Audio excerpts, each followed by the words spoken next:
What's up, everybody? You're tuned in to the Cris Mo. podcast, episode 59, Big Energy Mondays. Hope everybody's having a good Monday afternoon. Um, Hope everybody's having a good day, whether you're at work, eating lunch at home, off day, whatever you're doing, working out. If you're Mhm. listening to us, we appreciate y'all. We got a lot to get into today, a lot of things to talk about from the combine to basketball, boxing. Got a full slate today, people. So without further ado, let's get to it.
And we are back, Crystal and Mall podcast, episode 59, Big Energy Monday. What's going on, Mall? How you feeling, man?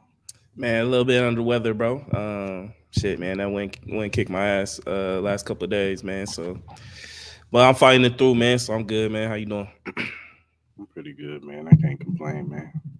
Feeling pretty good. That's good. All right, man. Let's get into it. NFL Combine happened this weekend, man. Yeah. Guys tested, Mm-hmm. ran, did drills, Mm-hmm. and a few people didn't, test the Caleb Williams and Malik Neighbors, Drake May, Mm-hmm. Jaden Daniels didn't throw Mm-hmm. or run. A few other people didn't do testing, but most of the guys did. And we want to do a little stock up, stock down. So I'm gonna let you go first. Which one you want to start with? You want to start with stock up, stock down, or both? We can do stock up. Stock up. So stock up, man. I think the Texas wide receivers, man. I think they're definitely stock is up. Xavier Worthy, Donnie Mitchell, man. I think those two definitely riz up the stocks, man, with their performances. I'll say this, man. I don't think the combine is the all in be all. I think you know you got the tape on these players. You know if they're good or not. Obviously, this is just for measurables. Seeing what they time on the 40.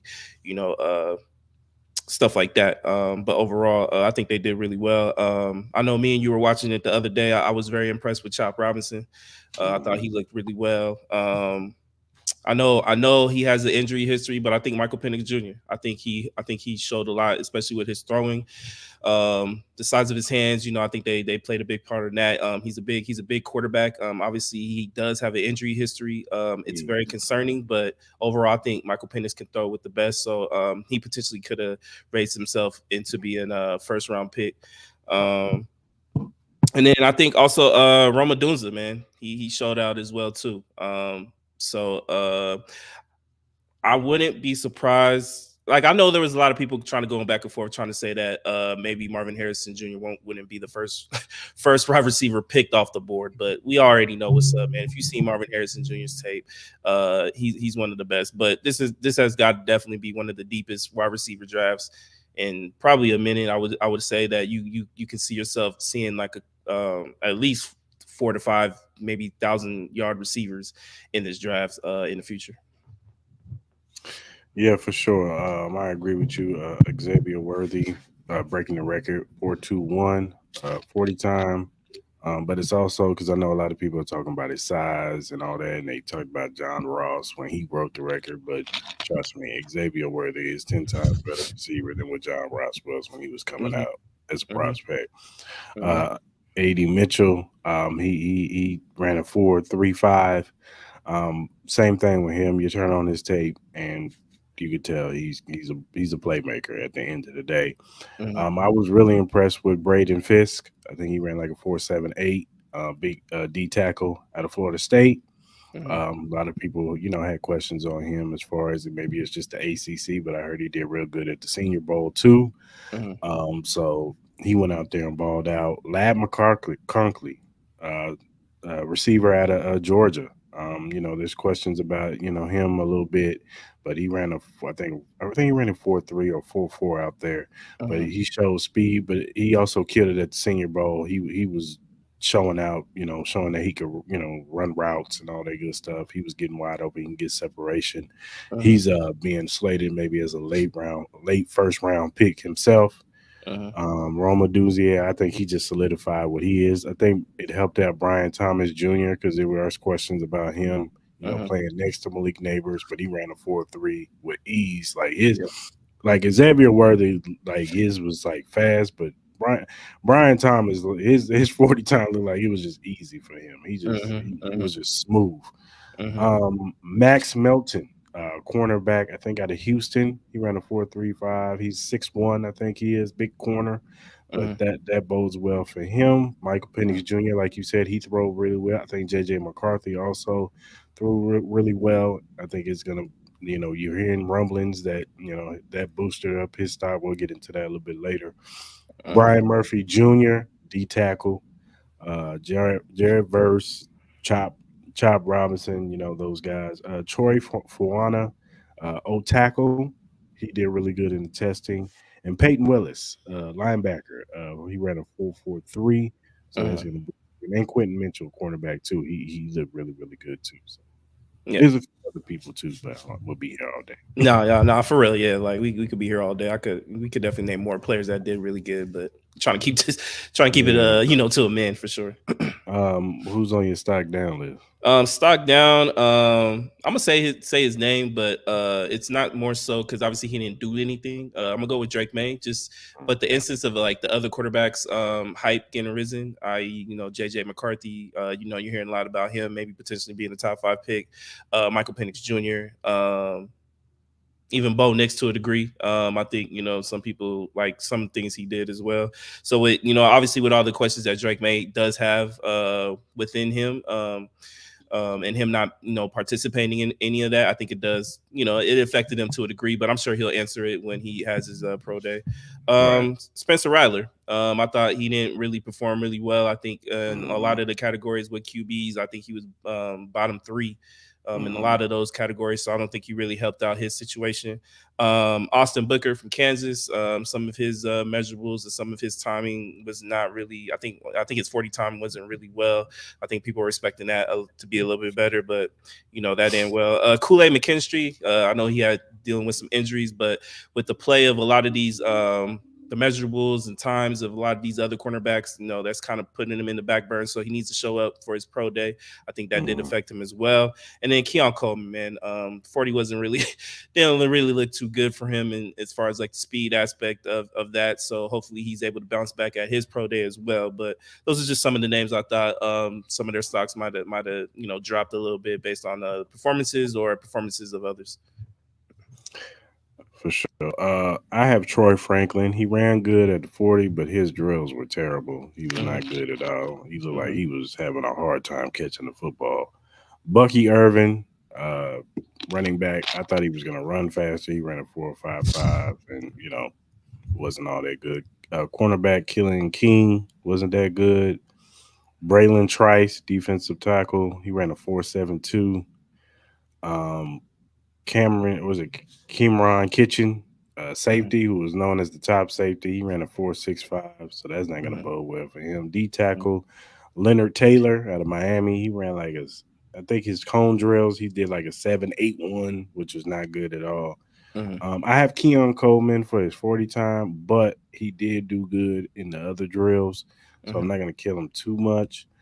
He had the fastest time as far as doing the gauntlet drill, so he did do some things well. It's just a 40 time, but he was never known as a burner anyway. He's more of a contested catch guy and go up and get it guy. So I'm not really too much surprised. The 40 time doesn't really his stock probably went down in the eyes of people, but mm-hmm.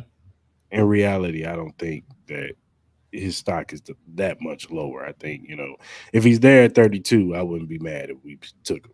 is what I'm saying. So Nah, like at the end of the day, me and you both know the combine ain't really a mhm. solidified answer on if these players are going to be great or not. You know what I mean? I just think it gives more scouts and talent evaluators and media critics to, critique the player. You know what I mean?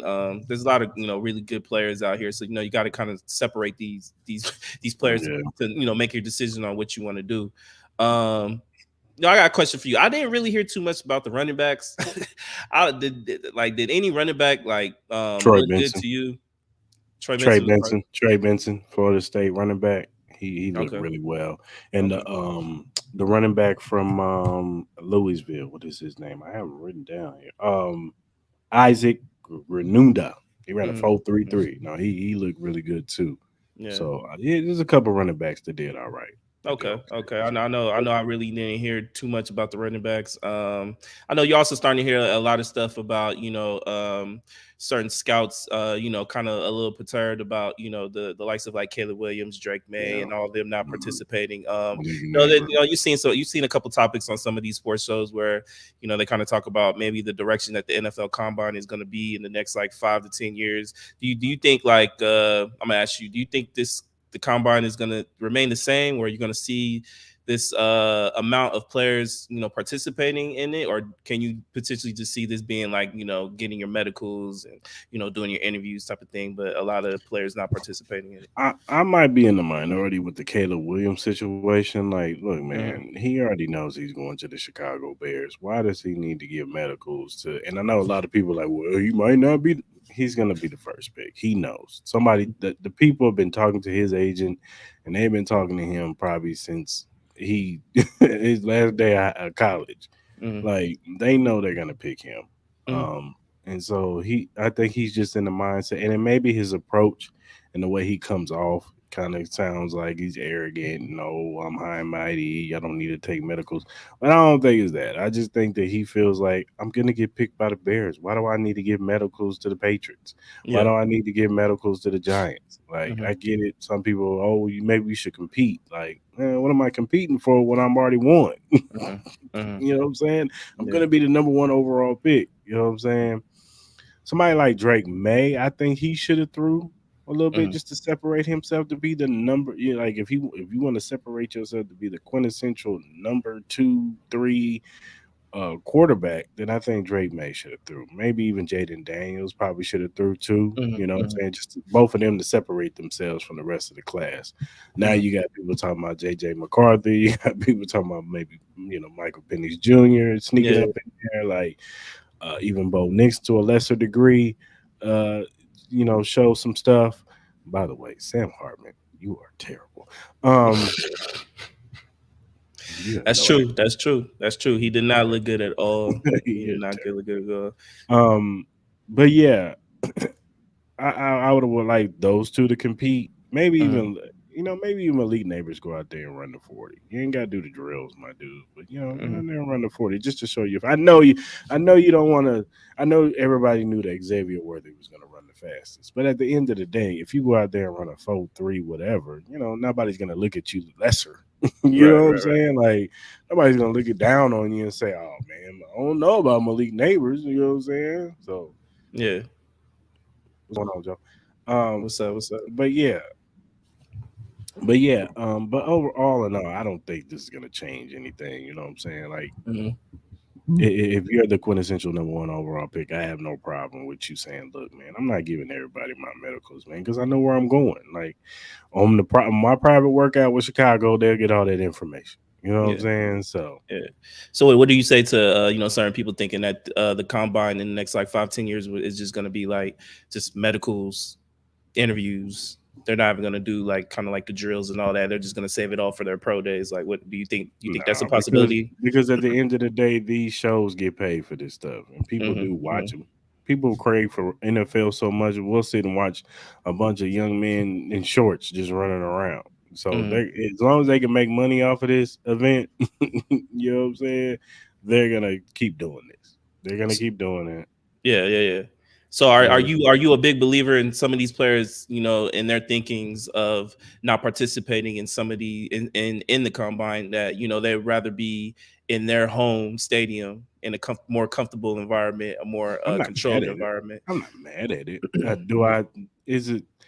I can understand if it raises a red flag, because at the end of the day, what do you think you're going to do when you go to a new team? You're going to be Absolutely. throwing. You're going to be throwing it to weapon. If you're a quarterback, you're going to be throwing it to people you've never thrown to a day in your life. Absolutely. So Absolutely. at the end of the day, you might want to get used to throwing to somebody who's not. You're going to different stadiums every day, so you're not going to be in the confines of your home stadium all the time. You're going No, to have absolutely. away games. You know what I'm Absolutely. saying? So if Absolutely. you're, whether you regular season, playoffs, especially in the Super Bowl, if you make it that far, you're Hmm. gonna be playing on a field that's not yours. So Yeah. I would prefer the quarterback or whoever, whatever position. You know what I'm saying? You're gonna have to learn to get comfortable in uncomfortable situations anyway. So Mhm. you know what I'm saying? But I get it, whatever. The agent probably told him to do it. Like, hey, you're a top 5 pick. Let's just wait for the pro day so you can look really good in front of the people. Yada yada yada. Now you put some risk on yourself, because if you look bad on your private pro day workout, then Mhm. then your stock really gonna drop. Like if Caleb Williams go out there and throw real bad, or Drake May or Jaden Daniels look bad on their pro day, run a 5 flat or whatever. Right. Jaden Daniels runs a 5 flat, or he doesn't throw real good outside the numbers, Hmm. then that can drop your stock, and next thing you know, you're a second round pick. But No doubt. No doubt. other than that, what I'm saying, I don't have a problem with it, but I would prefer, if you're on that line, you know what I'm saying, I would rather you separate yourself. And at the end of the day, when you're playing in the NFL, you're gonna be in uncomfortable situations all the time. You're gonna be thrown into new people each year. It's not good. Yeah, you may have one or two receivers that's gonna be there, all the time, because those are your main two guys. Hmm. But there's always gonna be a revolving door, whether it be running back, offensive linemen, receivers, even on the defensive side. There's going to be new D tackles that left, corners that come. Like, that happens every year. So you're going to have to get used to it. Yeah. You know what I'm saying? So, No, uh, I agree with you. I agree with you. There's nothing that you said isn't reasonable to think about. You know what I mean? As far as like these players, you're right. Every week is going to be a new scenario, a new situation, a new environment that you're going to have to deal with. You know what I mean? Players are going to go down. Players are going to get injured. Coaches are going to get fired. mhm. Your offensive line may not look the same every week. You know what I mean? So, yeah, it's something I think that would, I'm sure some scouts really look into that, seeing if you're willing to, just take that risk. Obviously, in the likes of a Caleb Williams, like, just not. Look, he's going to be the consensus number 1 overall pick unless my man's throwing out there like Sam Hartman. You know what I mean? Unless he's out there Mhm. that bad. You know what I mean? Or he has a catastrophic injury that can affect his potentials of playing this year. So no, I totally agree with you, man. Everything you said was 100%. I can't even disagree.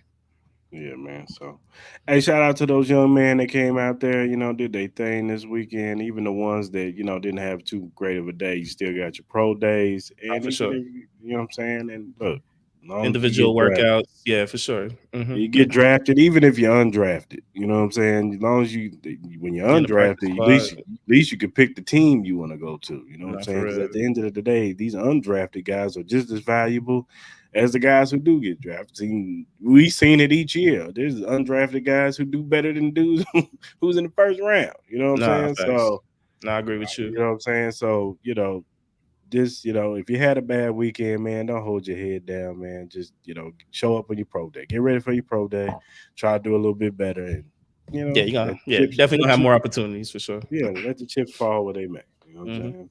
So, Hmm. all right, man, let's talk about this ESPN top 100 college quarterbacks in the 2000 list. Now I ain't gonna name all 100 of these mugs now, but I Yeah, you're did. gonna have to. Yeah, you're gonna have to inform me. I did not see this But list. So I broke it down to top 20. I did okay, top 20, and then number one on this list has already got me hot. Do you want to start with 20 or one?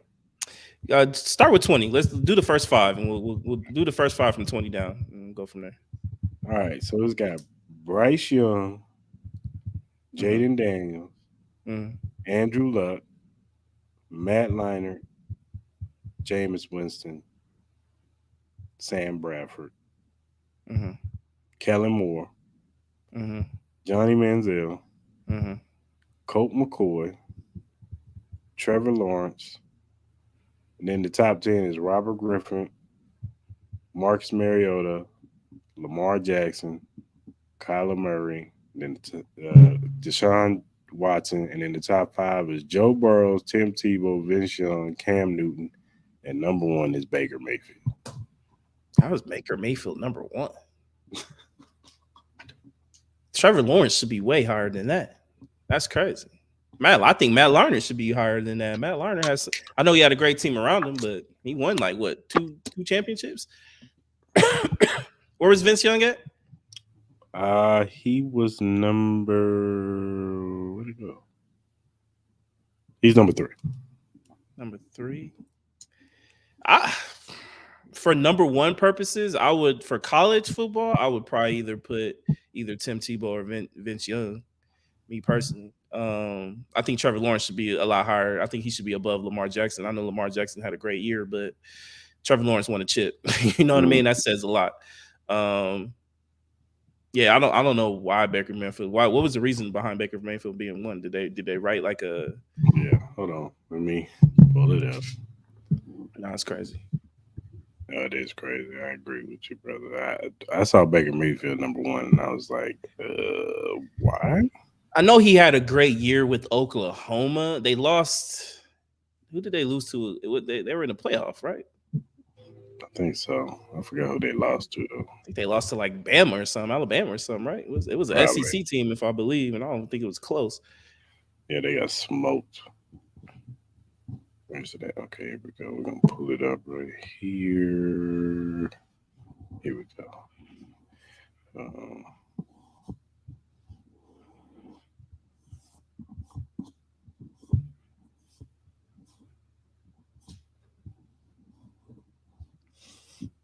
Okay, so they said Newton, Young, Burrow had the best seasons. Mayfield had the best.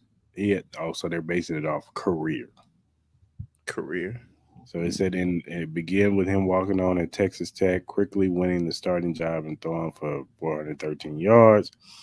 He lost his job due to injury, then traded up, landing at OU. The Sooners hadn't won an outright conference title since 2010, but he led them to 3 in a row with 3 top 5 finishes and 2 CFP bids. His storybook career ended with him throwing and rushing for 4,938 yards and 48 touchdowns, winning the Heisman, bringing OU to within an eyelash of the national championship game or national title game. He was so good that despite non-typical pro size, he got drafted by Cleveland Browns number 1 overall. That was their reason. I don't agree with that. I still don't agree with it. I got Cam Newton over him. I would have Cam Newton over him as well. I have Deshaun Watson over him. I would have Deshaun Watson over him. I would have Trevor Lawrence over him. Who was better at Oklahoma, Kyler Murray or him? I would say Kyler Murray. I would say Kyler Murray. Say what you want to say about Marcus Mariota, but hey, Marcus Mariota had a great college year, man. He was one of the best, man. Jameis Winston at Florida State. Yeah, nah, Mr. Crab Legs himself. Nah, you gotta take Jameis. Like Lamar Jackson. I think that's where I guess you could start putting him in that category with the Lamar Jackson area. Maybe you put him over Robert Griffin. Robert Griffin. Well, didn't they? What was their record? Didn't they get close to making the championship? But they lost one game, right? They lost to I forgot who they lost to. Nah, he was great. Quarterback wise, I'll probably take RG3 over Baker Mayfield, but I get careers are different. Mm-hmm. Who you taking? Bryce Young, Baker Mayfield.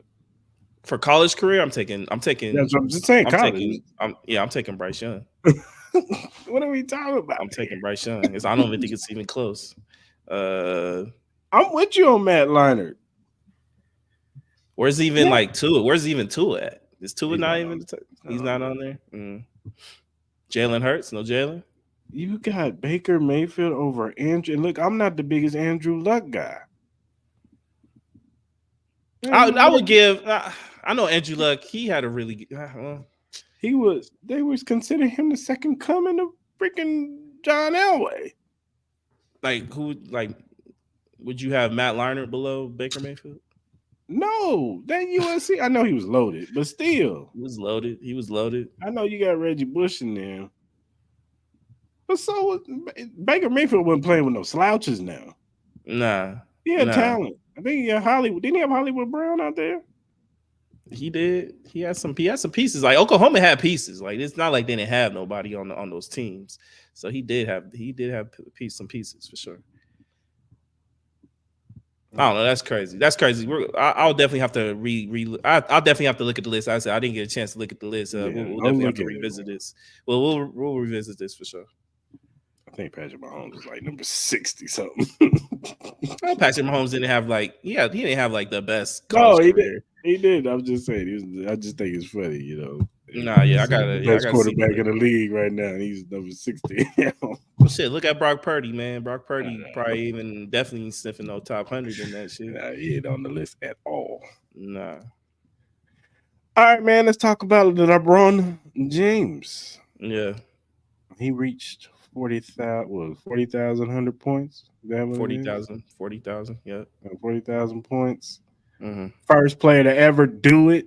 How you feeling, man? It is. Congratulations to him. You know, he hit 40,000, but we lost another game.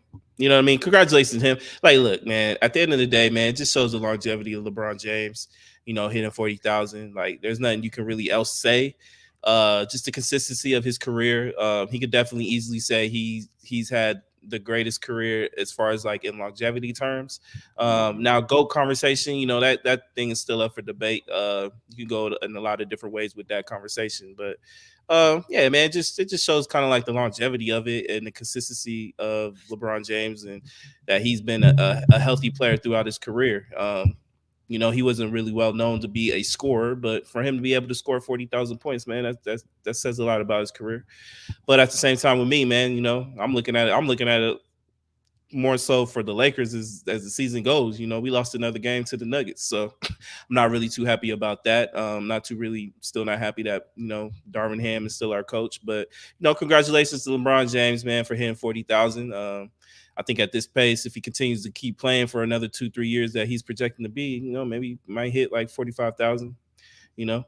So we'll see. Yeah, man, good for him, man. Like you said, it just shows the longevity of that man, and you know, it's amazing how, you know, he still, you know, be able to go out there and, you know, put up the points that he puts up and still be, you know, pretty athletic, you know, still athletic at the age that he is, and still be able to do the things he does on the court. So like you said, it just shows the longevity, and that's one thing that nobody can take away from LeBron James is the longevity in the sport of basketball, and, you know, putting up the points that he put up, man. Do you think anybody will get? Do you think somebody else will hit 40,000? These niggas don't even want to play. No, they barely want to play basketball. Hell no, ain't nobody gonna. I think if Wemby can stay healthy, I could see him maybe potentially doing it.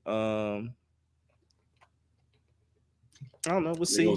They gonna start load managing that Negro too. He doesn't seem like that type of player though. He kind of reminds me of like a Giannis mentality where he seems like he wants to play. He seems very competitive. We'll see. I say no. I'm taking the under on that one. Okay. All right, man. Let's talk a little boxing, man. Now, should Ryan Garcia versus Devin Haney get canceled? Because Ryan Garcia is out here wilding in press conferences, on his social media, putting up weird stuff. His ex-wife is concerned for him.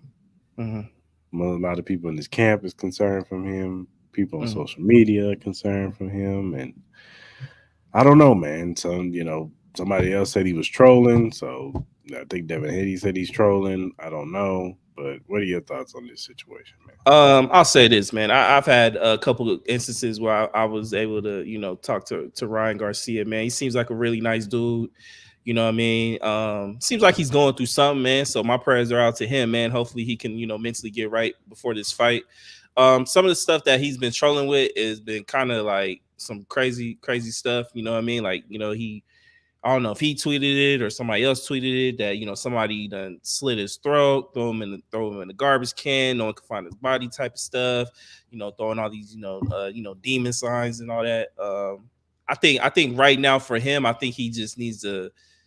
Me personally, I don't think he's mentally ready for this fight. I think he's making it a lot harder for himself. You could just tell by the way he talks, his mannerisms, certain instances throughout his press conferences. He just doesn't seem like he is 100% mentally there. I personally want to see him just mentally get back healthy. You know what I mean? He doesn't need to ruin his career or ruin his chance to become a champion based off of some idiotic decisions that he's currently making right now. Obviously we can't say we're not part of his camp. We're not, with him day to day, but outside looking in, you know what I mean? I don't know if it's substance abuse. I don't know what it is, but overall, man, I hope and pray that he gets the help that he needs.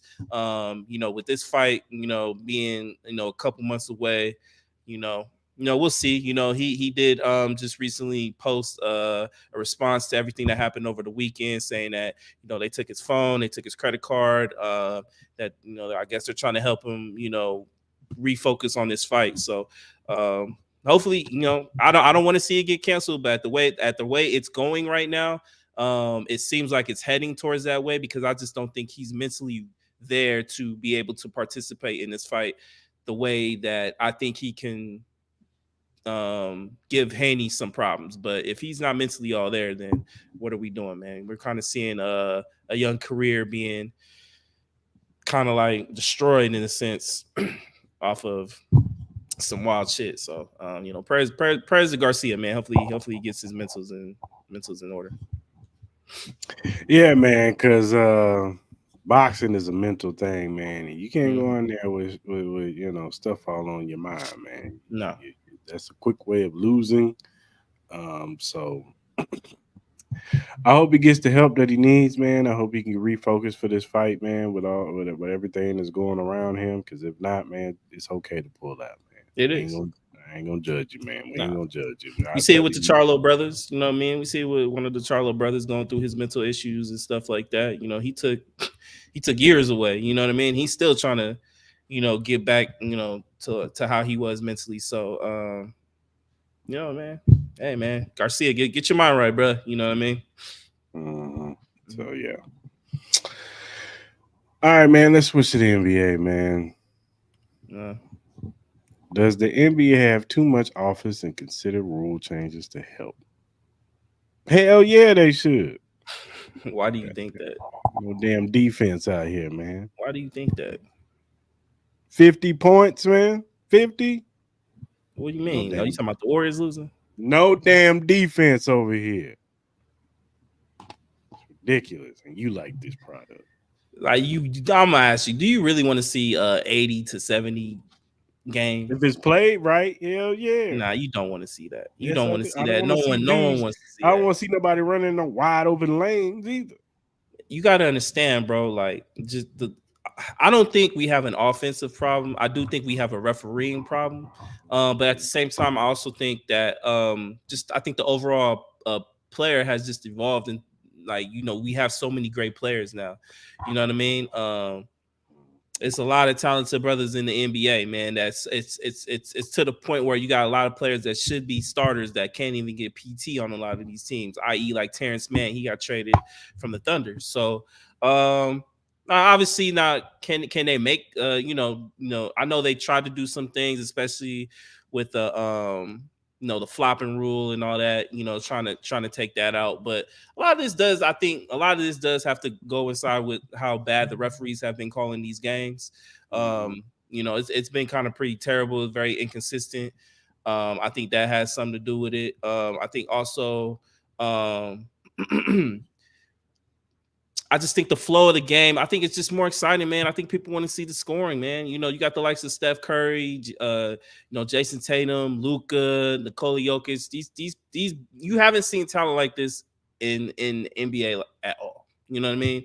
It can do, like, you got big men able to shoot threes now.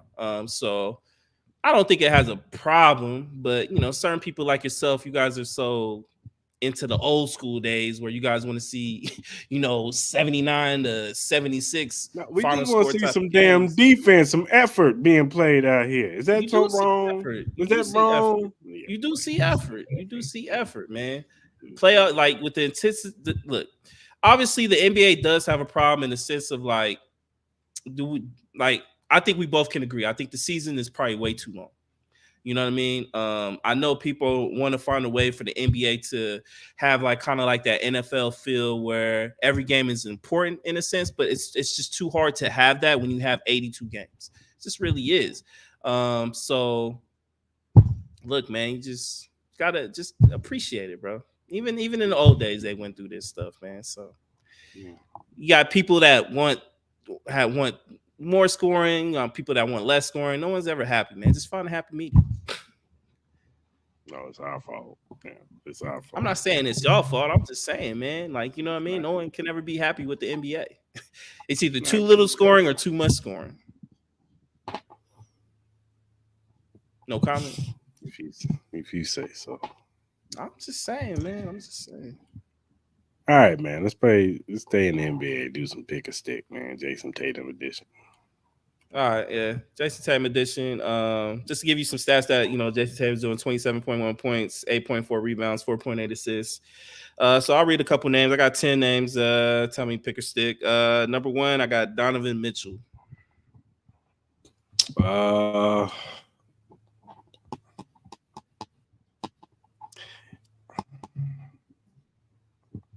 Give me Donovan Mitchell. Donovan Mitchell. I'm not mad at that. I would probably take Donovan Mitchell too. I know people would be surprised by that, but Donovan Mitchell showed up in the playoffs a lot. You know what I mean? Number 2, Paul George.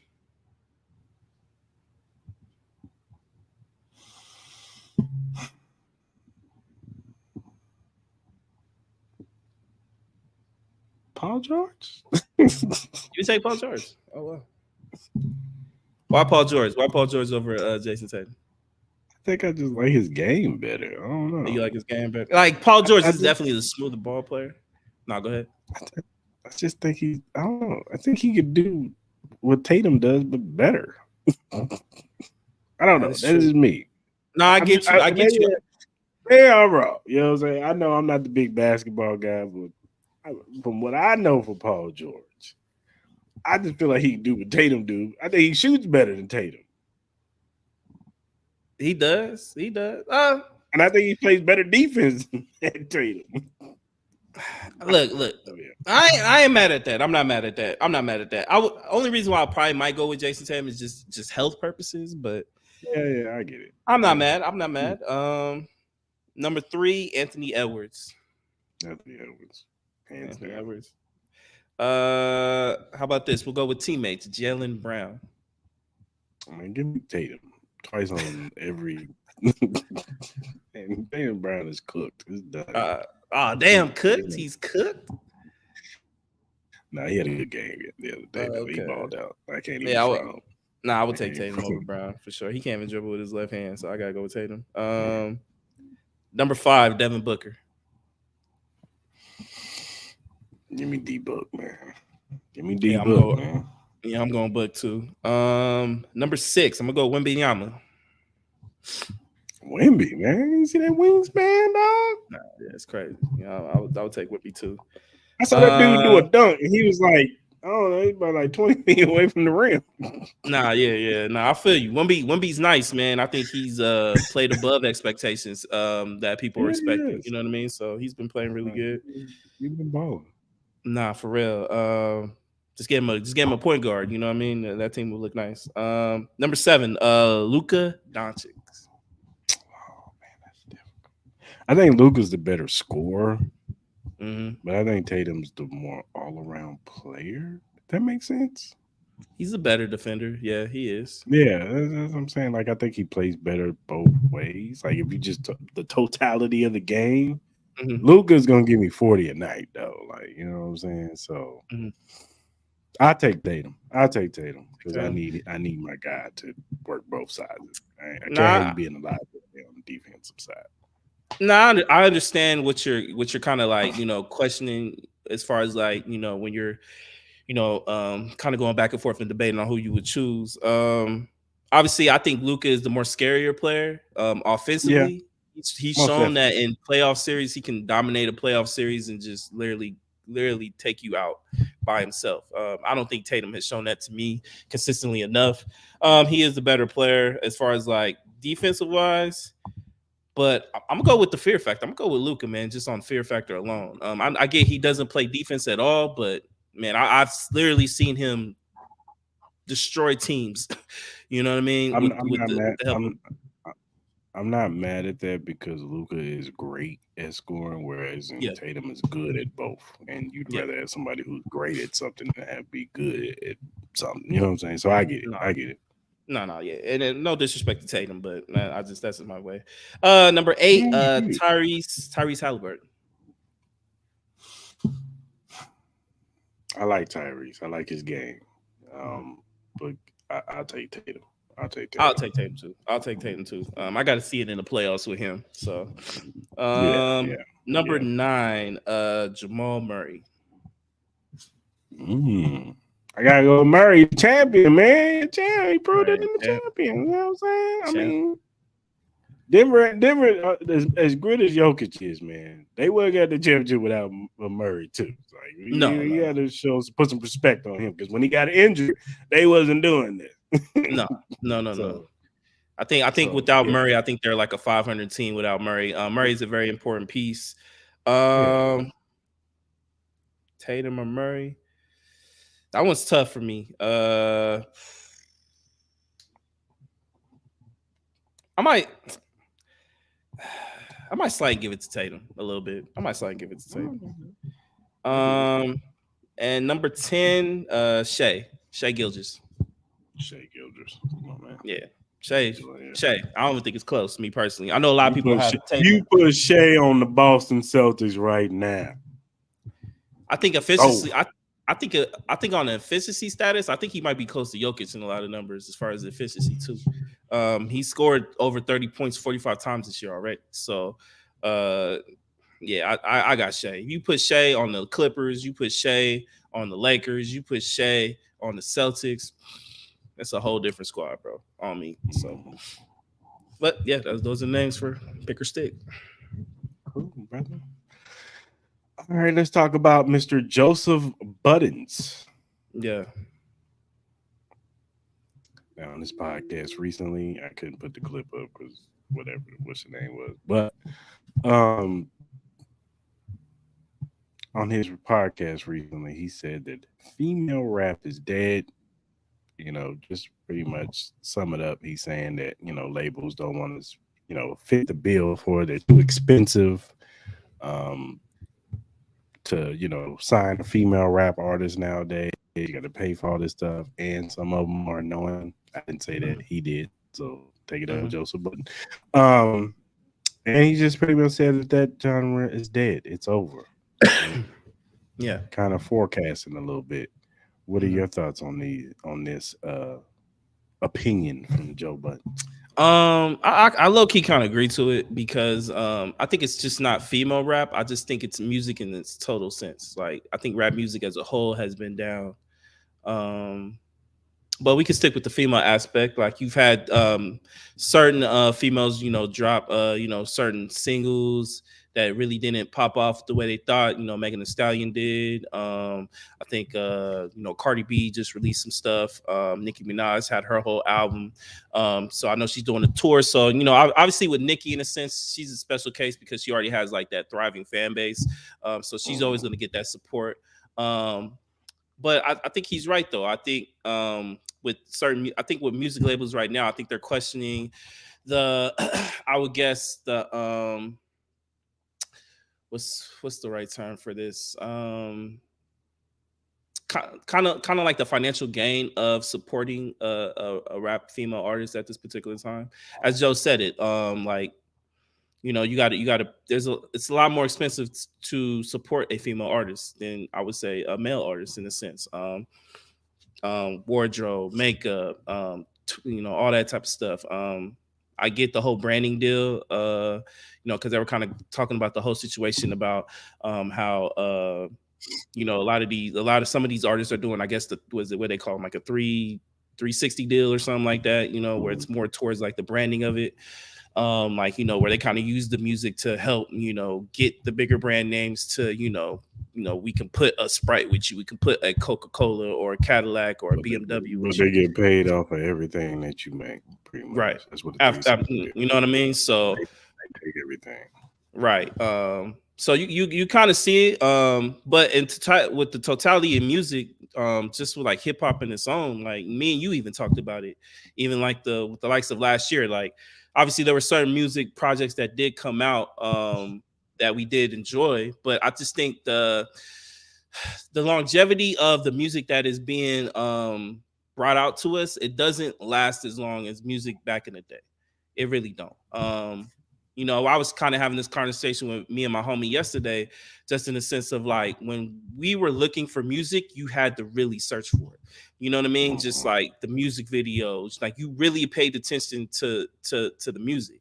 Like there were certain songs where you literally had to just get it off the radio to the point where you had to like tape that shit off the radio when they're doing their top 10.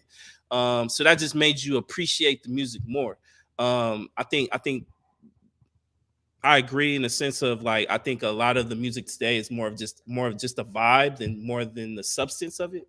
Like I think lyrics aren't really big, like I know you got your homie who, the big Chiefs fan, where he promotes Yeet all the time, you know what I mean? And I've literally tried to listen to Yeet, but I don't think his music isn't really aesthetically pleasing to me. I don't understand what the young people hear from his music. I don't think he has no flow game to him. I don't think he has no cadence to him. I don't think he has no substance to his flows. I think the music in his own, I think it's even his last album I tried to listen to is like all over the place for me. I can't vibe to that shit. So I just think it's just the whole totality of rap music right now. I just think it's just in a weird place. And I just think right now, music is just not as replayable as it used to be. You know what I mean? And this is what happens when labels try to push the same type of music on people over and over again. They pick a formula and they say, hey, such and such rapper raps like this, so I'm gonna get another such and such rapper rap like this, and then I'm gonna manufacture another one. And now they've manufactured all these rappers who all rap, talk, look the same. Nothing separates them apart. And so now we got the same music out here. It all sounds the same. You know what I'm saying? The ones that don't sound the same, they ain't really getting the looks. We know who they are. We know they can rap. We know they can make music. And this is men and female. There are female rappers who get busy out here and they're doing their thing. But unfortunately, the labels, they wanted a formula. They wanted, and this is no disrespect to nobody who out here doing it. Hey, go get your money. If they want to put money behind you, go get it. You know what I'm saying? Right. That's all. I ain't trying to disrespect you. But at the end of the day, the labels have chosen quantity over quality of music. You know what I'm saying? Yeah. So and you see it. Like we said, we talked about it last year. This was one of the worst. It might have been the worst year of hip hop music ever. Last year, yeah, it was pretty bad. And even in the beginning of this year, it's not been that great. It's been some more. It's been started off better than last year. Been better, yeah. It's been better. The bar is low. Yeah, I agree. I think it like obviously I do personally believe like it's been a lot better this year. Like we've had like obviously our music taste is a little bit different. I know certain people that I like you don't really listen to that quite often, and that's fine. Like music is all subjective. You know what I mean? You like what you like. That's cool. You know what I mean? So for you, music beginning of this year might not have been as great as you would have liked it. for me, I think it's been pretty good. With the likes of 21 Savage, Schoolboy Q album just came out, and some other ones too. So even like I know certain people feel like a certain way with the Meek way Meek is right now with everything that's going on him. But even his recent project was not bad. Like it was actually pretty good music. No, I get Meek it, don't man. make bad music though. He Meek don't don't make make bad bad music. music. Nah, he don't. But I get it though, in a sense. Like I think, as I said, I think hip hop is just in a weird space right now. Like I think with the masses, they look for a particular type of sound that just doesn't have replayability at this point. It really doesn't. You know what I mean? Certain albums they do. You know what I mean? Like certain albums that have came out the last year and this past year, they have been replayable to me. But overall, like I think it will get better this year. Now, do I think rap is dead in its complete own? I don't think so. But a lot of that has to do with the labels, man. How much are they going to invest in rap? How much are they're going to continue to invest in female rap? Do they even see a profit with rap artists now? Like, you know what I mean? I'm not in the music industry. I'm pretty sure there's other people who have better answers than me. But just be on the outside looking in. There are a lot of great artists out there. It's just, what kind of product are we gonna get that's gonna make it for us worthy of just like making us want to replay that music over and over and over again. Like, you know what I mean? We could think back in the 90s and early 2000s with certain music albums that literally like, affected our lifestyles. You know what I mean? Affected how we talked, affected how we dance, affected how our moods. You know what I mean? You don't get music like that too much nowadays. You know what I mean? The environment of music has changed too. You know what I'm saying? Like when we was coming up, when we were young, even in our early 20s, we go to the club, the dance floor was bigger. You know what I'm saying? So because they wanted you to be on the dance floor and dance and, get some drinks in your body and start dancing with old girls or whatever. You know what I'm saying? Get on the dance floor and dance. The dance floor has gotten smaller. VIPs have gotten bigger because they want you to have bottles and have this look. And, you know what I'm saying? It ain't about dancing anymore. I mean, you could dance in the VIP section with a bottle in your hand or a drink in your hand or whatever, but the vibes have changed so much. It turned into more of a social media moment. It turned into more social media moments. You know what I mean? TikTok so moments. Like you said, so like you said in the beginning, music is more about a vibe now. It's more of we in VIP, we up right now. You know what I'm saying? Like we look like we up, even though we may not be really up. But we look like we up in these Instagram pictures. You know what I'm saying? With this music playing. So I'm gonna make everybody think I'm up. You know what I'm saying? Because it's all about vibes. You know what I'm saying? Now I'm with my people. We having fun. We doing this. We doing that. It's not even just the club. You could be on vacation. You know what I'm saying? Like all the music is like vibe type music. Or we out. We in a yacht. You know what I'm saying? Like. No, I agree. And also I think the accessibility of music now, like music is so accessible now that I don't think we really appreciate it as much as we used to. Like certain shit you had to go look for. You had to go to the store. You had to physically search for it. You had to physically listen to the radio to listen to that song. You had to wait. If you want to see the music video, you didn't have the YouTube. You had to literally wait for 106 and Park to play that video, TRL to play that video, Rap CD the Basement to play that video. So I think with I'm sure a lot of people have seen the Vince Staple interview where he kind of where the person asked Vince Staples like, do you think music is dead? And he can pretty much said, he kind of think music is dead. You know what I mean? It kind of went into a joking aspect where he kind of brought into the whole Michael Jackson, when Michael Jackson died, when did Spotify start? And then it kind of went into that whole spill. But if you even dive deep into what he was saying, he kind of says the truth in the sense of like, the moment we got the Spotify's, the moment we got the Apple Musics and all that, man, it became to a point where we have all this music in this right here, our phone, and we can access it at any time, that we don't cherish it as much as we want to. You know what I mean? And I think that we live in such a microwave society. I know that term gets used a lot, you know what I mean, in today's world, but it's really true. Like the attention span for I would say most Americans, I can't speak for any other country, but for most Americans, it's pretty quick. You know what I mean? You got to be able to maintain that, I guess, what's the word? Attention. Attention span for a lot of these consumers. You know what I mean? Because they get it from so many different aspects of lanes that it becomes kind of like I'll too get to much. it when I get to it. Yeah, it becomes too much, over sensorized. You know what I mean? You get too much coming at you, and you don't know what to appreciate, what you should really be paying attention to. Music you should be like really, I wouldn't say vibe to, but in a sense of like just, what you really should be able to just like sit with. You know what I mean? You can't really sit with music now. You know what I mean? Like you got artists that really are releasing shit like every other month. You have certain artists that do that. You know what I mean? And 10 minutes after you drop it, somebody, oh, this shit ass. Oh, this shit dope. Oh, this is the album of the year. This it's like, well, damn, man, it just dropped like 10 minutes. It just dropped. Ago. So that's another thing. People want to be the first one to review a product and to be like, to have this viral moment. But how can you really honestly review a project in less than 24 hours? How can you honestly review a project? You have to sit with music for like, I think at least a couple of days to really digest it, to really understand if you really like this or not. And then even with that, you got to be able to say, okay, listen to that album 5 years from now and let me know how you feel about that album, because you could be in a different space in your life. Absolutely. You know what I'm saying? Like, your mind could be different. You know what I'm saying? You could be elevated mentally or whatever. So you listen to, no disrespect, but you listen to Yeet and you made that shit might have been cool when you was 22.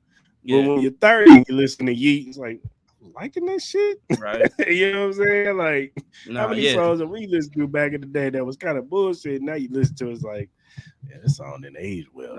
Nah, for real, man. And it's just like, you get more and more people, man, who just like I'm gonna take me for instance. I love music. I can listen to music all the time.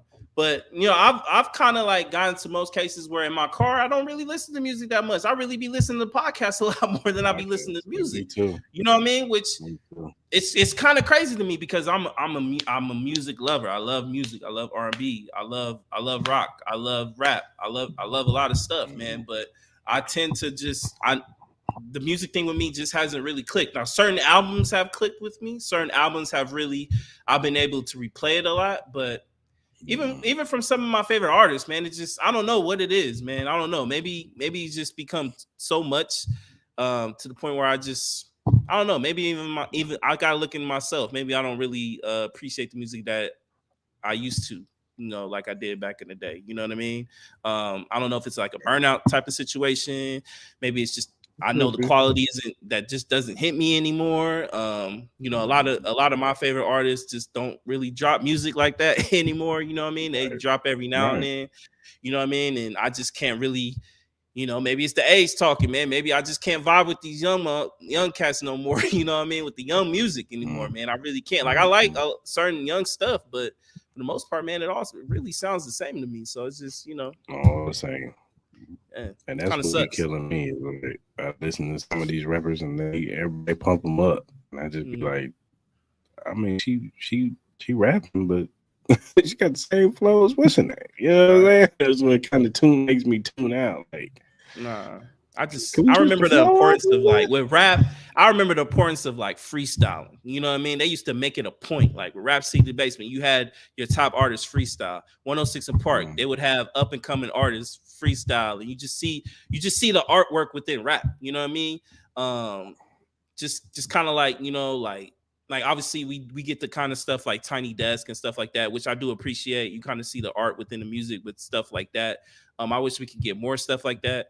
I wish music videos would make it back into the forefront. I remember when music videos used to be the best thing. You know what I mean? Like you literally would just make your day around going home, turn on TRL at 3, Rap City at 4, 106 and Park at 5. Man, it was just, music was important to us back in the day. You know what I mean? We literally wrapped our afternoons around that stuff, man. You know what I mean? So and we don't get that no more at all. Right. No, we don't. We don't. Oh well. Mm-hmm. All right, man. You are our UFC correspondent. So I guess we have a big UFC card coming up this weekend. Yeah, big card, UFC 299. I believe it's in Miami. Obviously the big fight is the Sean O'Malley versus Marlon Vera fight. It's for the bantamweight championship. A lot of people are excited about that, but the whole card in its own, it's really big, really big. So we'll just do the main card. So we got Peter Yan versus Song Yadong. If that's his last name, it's a bantamweight fight. Peter Yan is 16-5. Song is 21-7. He won his last couple fights. Even though Peter Yan is the favorite, I'm gonna go with Song. I think Song is gonna win that fight. So that one should be really good. Then you got Gilbert Burns versus Jack Della. Jack Della 16-2. Gilbert Burns is 22-6. Jack Della is literally the favorite in this fight. I'm gonna go with him. I think he'll go out and win that fight. Then you got the Kevin Holland versus Michael Page. Michael Page making his big debut. He's 21-2. So a lot of people are excited to see him. I'm gonna go with Michael Page, man. If you've seen some of his videos, man, this dude is a very entertaining fighter, man. I'm expecting him to put some fireworks out there. Black brother from England, so we definitely see how that goes. Then we got the Dustin Poirier fight versus Benoit St. Denis. St. Denis 13-1. He's been killing it. I got special place for Dustin Poirier, man. He's been one of my favorite fighters to watch the last couple years, but Benoit, man, he's been killing it, man. So I'm gonna go with him. And then obviously for the big fight, Sean O'Malley versus Marlon Vera. I'm going with Sean O'Malley, man. Sean O'Malley's been killing it. No disrespect to Marlon Vera. Marlon Vera has been one of the better fighters out there, but I think Sean O'Malley will take this one. Okay. Is there anybody we should be looking out for? I said the obviously the one fight that everybody's excited to see is Michael Page, man. Michael Venom Page, man. I said he's a brother from England. He's 21-2. A lot of people are excited to see his debut in UFC. A lot of people think he's going to be the next big star to come about, man. So that'll be the one I would say to watch out, minus the main event. Who do you think is going to be the fight of the night outside the main event? I'm gonna go with the Michael Page fight. I think if you've seen video of Michael Page, man, this boy is entertaining, man. That boy will put on a show. He's had some pretty amazing knockouts in some of his past fights, so I expect him to give a good shot for a fight of the night. For sure, man. For sure. All right, man. Let's talk NFL top 5 rumors during the combine. I'm gonna let you go first. All right, so I got a couple. So I'm gonna start with number 5. I got Justin Fields' trade value dropping. You're starting to hear a lot of rumors about Justin Fields' trade value not being as high as the Bears would hope. So that kind of makes it curious for me. I know a lot of people were thinking maybe they could possibly get a first round pick. I thought it would have been more of like a 2. But if the value isn't there for him, I'm kind of curious to see who does try to trade. Like, does that add more teams who would be potentially open to that? I know if they were to do that to trade for him, I get that most likely they'll probably sign him to his $28 million for the following year. So that was one of the rumors. I know this rumor it came about, but I know it was probably like a pipe dream. But the 49ers trying to go after Spags, I thought was kind of hilarious to me. You know what I mean? Like, you started seeing that. I know Chiefs signed him up pretty fast. I don't know if that was because of the 49ers, trying to go after him. But I thought that rumor was kind of interesting in its own right. Well, what are your thoughts on that? Not only did they try to sign Spags, but then they tried to go after Dave Merritt, our secondary coach, and interviewed him. Yeah. So hey man, they gonna. I'm not mad. I'm not mad. You know what I mean? Steve Spags has been one of the top defensive coordinators out there. You gotta try to shoot out there. But at the same time, this goes back to why they fired their coach why they fired their defensive coordinator in the first place. Because now they're in a pickle right now where they do not know where they're gonna go. It's slim pickings. I think they might have already announced one of their defense coordinators, but it's no one that really jumps off on the screen. So I also got the JJ McCarthy hype. Like, me and you really haven't really been JJ McCarthy fans, but you got a lot of people out there saying that this man potentially could be a top 5 pick. So I'm very curious to know if this is like just a smoke screen or if people really believe that. Go ahead. Hey, Denver, go ahead and pick him, man. Go ahead. Sean Payton. I'm with you, man. Go get JJ McCarthy. No, yeah, there you go. John Harbaugh wants you to go get JJ. Nah, facts, nah, for real. I think low-key that's why he's trying to hype him up. My other one I got the Cowboys not making Dak a top priority. I makes it really interesting for me. This is gonna be an interesting year for the Cowboys. With Dak, they have a lot of players they need to make decisions on with CeeDee Lamb, Michael Parsons, and Dak Prescott. So this is gonna be a huge year for the Cowboys. The Cowboys are always going to make it to top news. And then obviously I think Kirk Cousins free agency stakes is really huge. I think it's big news for Justin Jefferson with him signing his new deal. I know he really wants Kirk Cousins to come back. I think Kirk Cousins, depending on what situation he's in, I know he's coming off the Achilles injury, but he has posted some videos where he's looking pretty good off of recovery. So if he can get with the Falcons, if he can get with, even my Raiders, man, might have potentials for that offense to be very explosive. So those are just some of the rumors I thought were very interesting coming out of Combine. Yeah, I'm with you. Justin Fields trade value going down. A lot of teams, the Falcons surprisingly don't want them. Yeah, I was surprised by that. Yeah. Yeah, teams that need quarterbacks don't want Justin Fields, which is interesting. I don't know if that means that you can get Justin Fields for a third round pick. I think that they're pandering. I think they're kind of pandering. Like, yeah, we're gonna make the value go down. We come together and say we don't want his ass. Maybe that trade value. All right, we'll take a third. You know what I'm saying? No, yeah. Then somebody go get him. He might be a draft day trade if this is the case. Maybe. Yeah, maybe.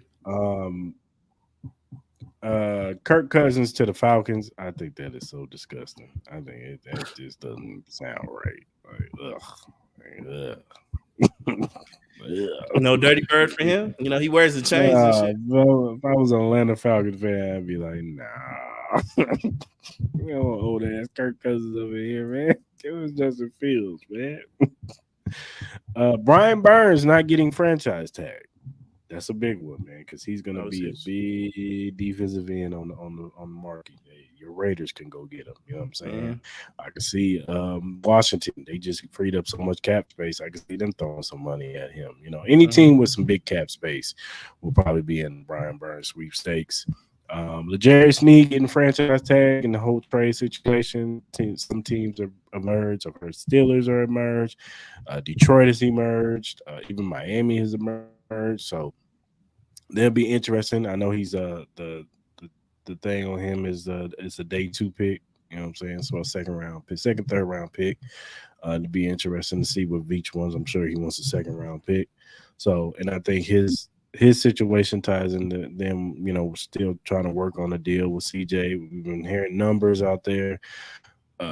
Somebody can put out there that CJ only really wants 27 to 28 million. So I don't know how true that is, but if that's all he wants, get the damn deal done. Nah, yeah, for real. What else? There was some Russell Wilson. Nobody wants him. That's not a shock. That's not a shock. Nobody wants Russell Wilson. Oh, and Saquon, he wants to go to Houston. You know what I'm saying? The word is that Houston is his destination that he wants to go to. And if you're Houston, you better make that damn deal get done. Go get Saquon Barkley. So yeah. What do you think about the whole rumors of them pushing for 18 games? Are we surprised? No. Are we surprised? Like, in about 5 years, they have about 25 games. Like, let's just call it what it is. Then it's not going to be relevant no more. We're going to be watching the Super Bowl in March. It's not going to be relevant no more. They're going to turn into Major League Baseball. Be too many games. Oh, man. They're going to try to milk this thing. They're going to try to milk it. I don't get it. This is why NFLPA, y'all need to get y'all shit together. Y'all just let them do whatever they want to do. Nah, yeah, for real. Nah, that's crazy. So, all right, man. Oh, and by the way, Mike Evans signed 2-year deal. Oh yeah, $2 million. Were you surprised by that? Million. No, I wasn't at all. because when he put out there, this is beyond. All you aging players, I don't care how good you are, all you aging players that put out there, I want top wide receiver money plus I want to play with said quarterback. That's not going to happen because said quarterback's probably making that type of money. So you're not going to be playing with Patrick Mahomes. You're not playing with Josh Allen. Joe Burrow just got paid. You're not playing with Lamar Jackson. He just got paid. You're not going to go to no top level quarterback. You're just not, because they're getting paid too much money. So why would they invest in a 31, 32, 33-year-old wide receiver and give you top of the line money? When they literally just watch wide receiver after wide receiver run 4-3, 4-2, 4-3. Why? When I can get this guy right here for cheap? Yeah. In the second round, third round. Do you think that affects the wide receiver market, especially with how deep the draft is? Hell yeah. Because why would I want to pay for Mike Evans? And no disrespect to Mike Evans. He'll probably be a Hall of Famer because of the numbers. You can't deny the numbers. So he'll probably be a Hall of Famer because of the numbers. But if I'm the Buffalo, I'm not even gonna put if I'm the Buffalo Bills, why would I pay you? But I can get Brian Thomas Jr. to do the same thing you do, and he's faster than you. I can get Keon Coleman if I want another version of you. So do you think this affects like T. Higgins trade offers? No, because T is young. He's 25. You know what I'm saying? So that's a different situation. Because T. Higgins is better than what you're gonna get in the second round or in the late back half of the first round. He's better than any of those receivers. The only question you'll have about T. Higgins is his injury history. That's it. Can he stay healthy? But if you're the Giants, or maybe not the Giants, but any team that needs a receiver that try to get one in the back half, you just got to ask yourself, do you want T. Higgins or do you want what's his name? Or even in the first part of it, if you want Malik Neighbors or do you want T. Higgins, who's been established, he's played in the league, you know what I'm saying? He's shown that he could be a number one wide receiver when Jamar Chase was out. So you know what you're getting with T. Higgins, you know what I'm saying? So I think that's a little different because he's younger. If Mike Evans was 25, then yeah, you know what I'm saying? Like, pay him. You know what I'm saying? But yeah, you're not going to be an aging wide receiver and go play with top level quarterback. It just don't work like that because they're already making too much money.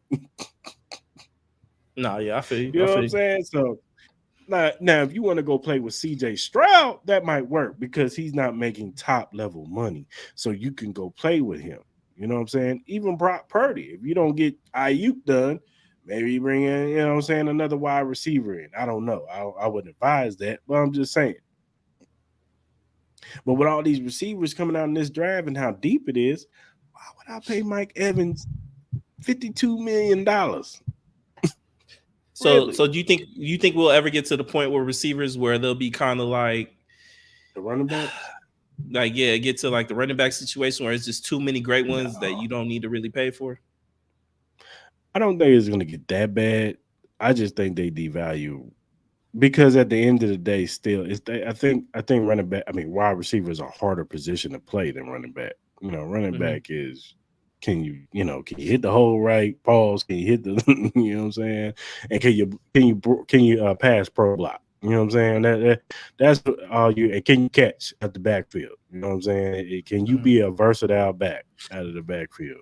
That's all you need to know. You know what I'm saying? Your protections. Can you hit the hole hard and can you catch? You know what I'm saying? Whereas in wide receiver, depending on your scheme, can you block? Can you know what I'm saying? Can you hit when to sit in the zones? Can you get separation? You know what I'm saying? You got to know where you are on every side of the field. You know what I'm saying? So it's a harder position to play. So not, even in this draft, as much as we see this talent, I would say 50% of this draft is not going to be great players. You know what I'm saying? I know what you mean. And it might even be smaller than that. You know what I'm saying? Like, not everybody in this draft 5 years from now, we're going to be like, oh, man, all 20 of them wide receivers is balling. No. Yeah. Like, some of these guys are going to be solid, but they ain't going to be great. You know what I'm saying? So Mm-hmm. I still think wide receiver is still going to be a prominent position, especially with the game, how the game is, more scoring down the field, passing game, all that stuff. So they'll Right, right, never right. go away. They'll never not pay a wide receiver. So, No, I feel you. I feel you. I agree. all right, man. Let's go with expectations for Ngannou versus Anthony Joshua. What are your thoughts, sir? Overall, man, I don't know why. In the back of my head, I low key think I'm curious to see how Joshua's chin handles a Nagano hook. You know what I mean? I think it's gonna happen. Like obviously Joshua's looked better in his last couple fights. You think Joshua's going to take it serious? I think he'll take it serious too. But I'm just curious to see how Ngannou, especially after his performance with Fury, how much better he's gotten as far as like his boxing skills, and if he can lay one on Joshua, and how well that chin will be able to absorb that punch. You know, Joshua has shown that he can get dropped. You know what I mean? So Ngannou, Okay. he's a heavy hitter. So I'm just curious overall to see how both of those play out. But we'll see. Yeah. I think he's gonna take Ngannou. See, I think he saw what happened to Tyson Fury, and that Tyson. Never mind. I'll get into you in a minute, sir.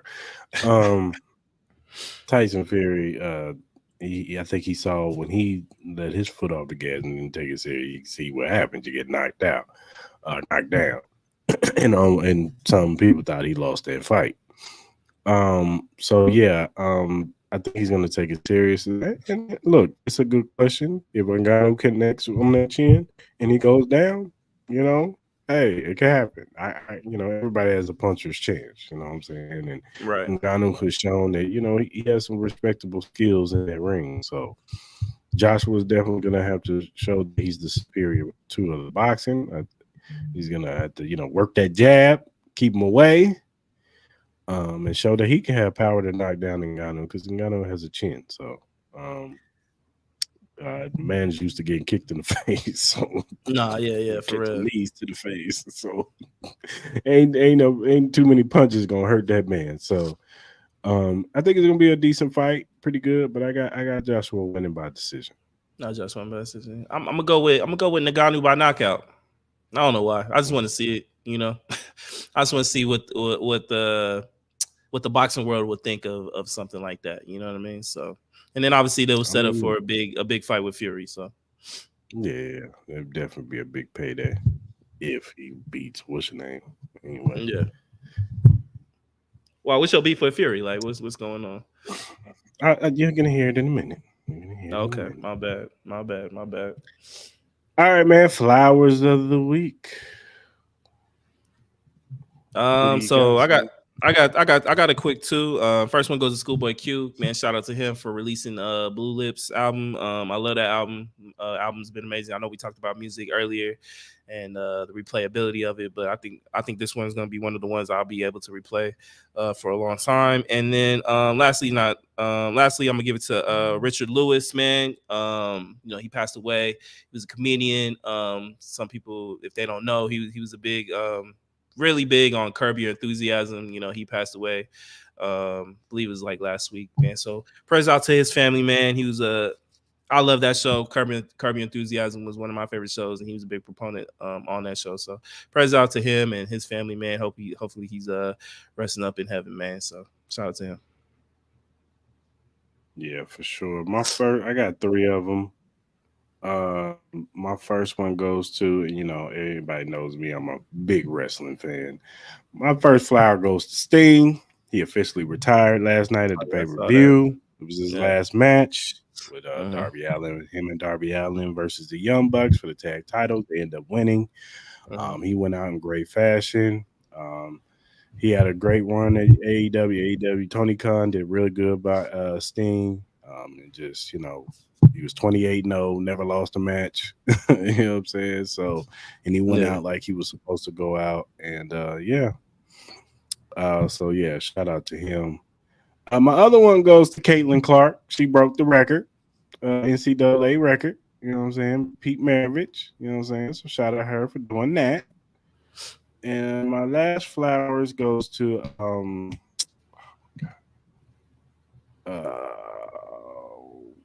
on, people. I'm trying to pull it up.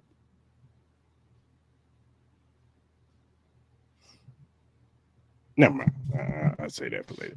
But yeah, those are my flowers right there. Oh yeah, we give one more to Chris Morrison too. You know, he passed away yesterday too. So Yeah, most definitely. Yeah, we gotta give flowers to him. He was one of the better analysts out there, insiders, especially when it came to the NFL.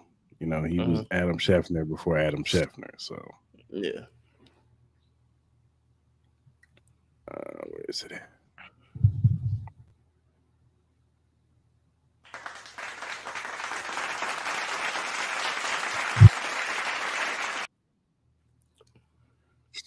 All right, hell no of the week.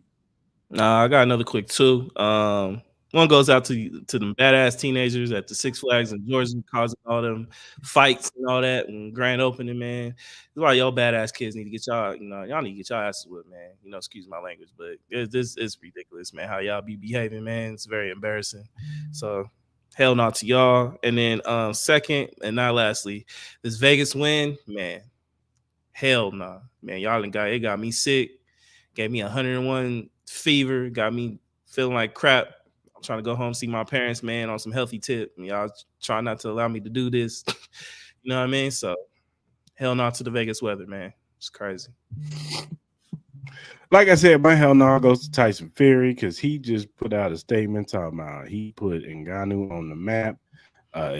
He's the reason why Ngannou is where he is right now. Yeah, because he knocked your ass out. Mm-hmm. Your whack ass. I hope you lose your next fight. But I don't want you to care about that fight. But I still hope he loses. But I hope he don't lose because I want to see him and Joshua. But still, I hope you get knocked on your ass. No, we shall see. That wins that fight, man. Yes.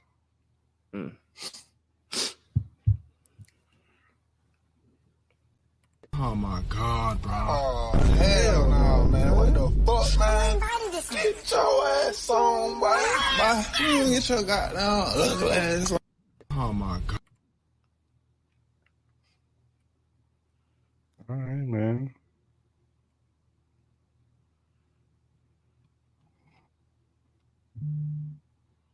Get a chance, man. Get you some glitch energy drink, man. Yeah, glitch. Nah, glitch. Yeah, I need some of that. The way I'm feeling right now, it offers a wide range of delicious flavors to suit everyone's taste preferences. Whether you're into fruity flavors like Maui Punch, Cherry Bomb, Blue Smurf, or grenades, there's something for everyone. Glitch Energy Drink is not only great for gamers and workout warriors, but also for everyday people who simply need a boost of energy.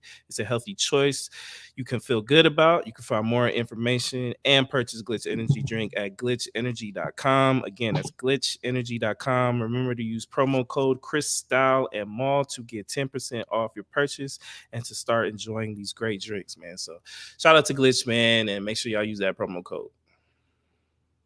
Yeah, for sure.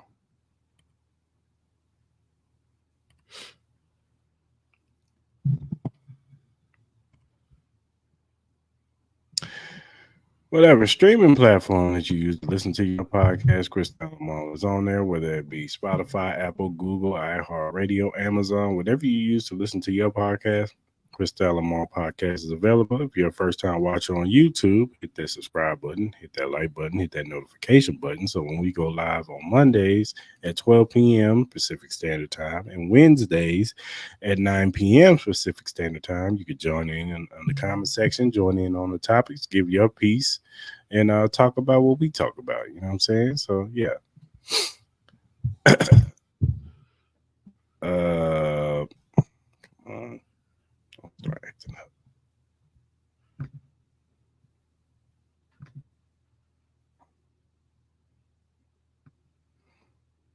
Whatever social media platform that you use. Come on, computer.